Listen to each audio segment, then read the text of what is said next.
We got a great big knot here, and a big knot right here where Titty just was.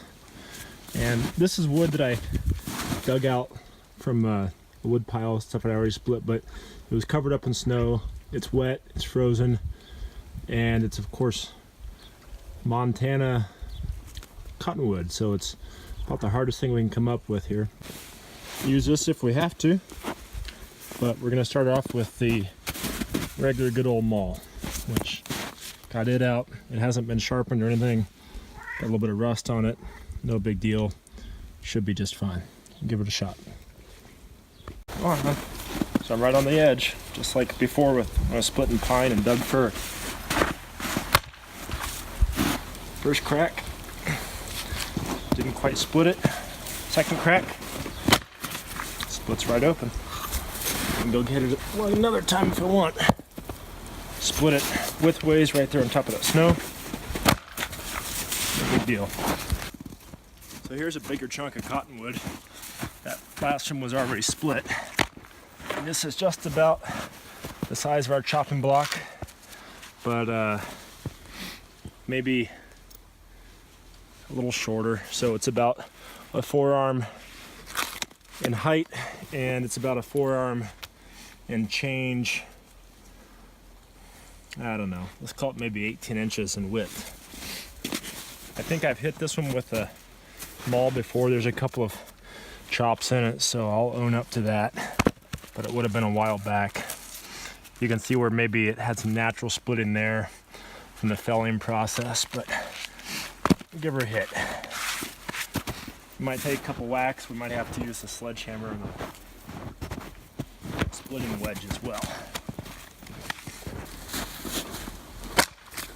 Okay, first crack gets us already here. Look at this. Like I said, this was probably, may have hit it a while back, but that actually splits it off. And I can put that up there, just clean it up and get it out of the way. There we go. Get out of that. We get some nice sized pieces right there. Some fire starter, some all-nighter material. Let's hit this one right here. Boom. There it is. Time for another piece. It's another piece of cottonwood. It's out of a big stump section, and I had to saw it. It was like a Y in the tree with the chainsaw to get down to this size.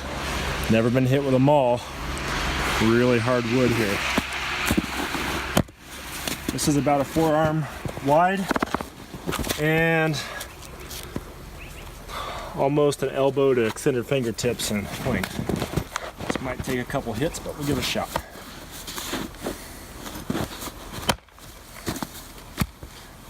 Number one. Number two. Switch sides. It's just got a big knot in it too. Number three, broke a big chunk off.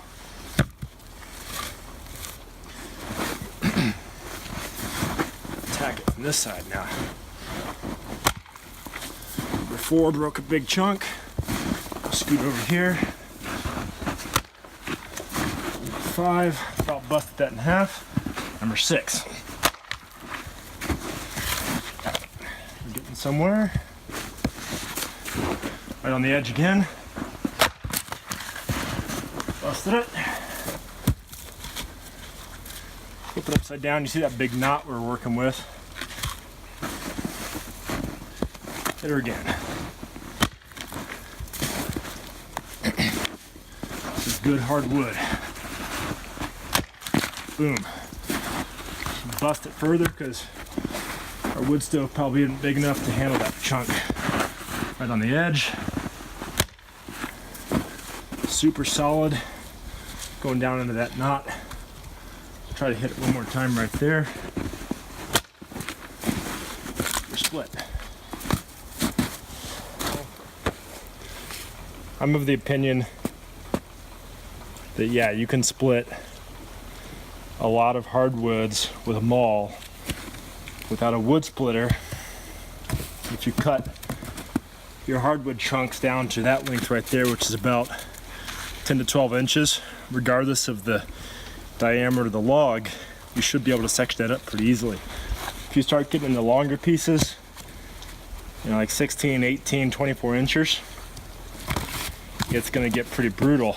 But again, that's why I would keep the splitting wedge handy. And knock on wood, I don't use it very often because I cut my pieces a little shorter.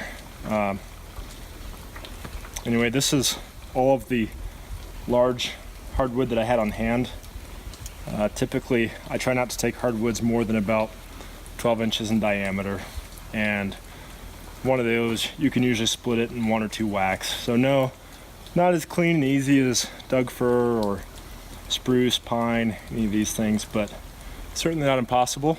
And for somebody on a budget, you don't want to spend money on a log splitter, have to buy gas to deal with the noise, or if you want a little exercise, you can split hardwoods all day long.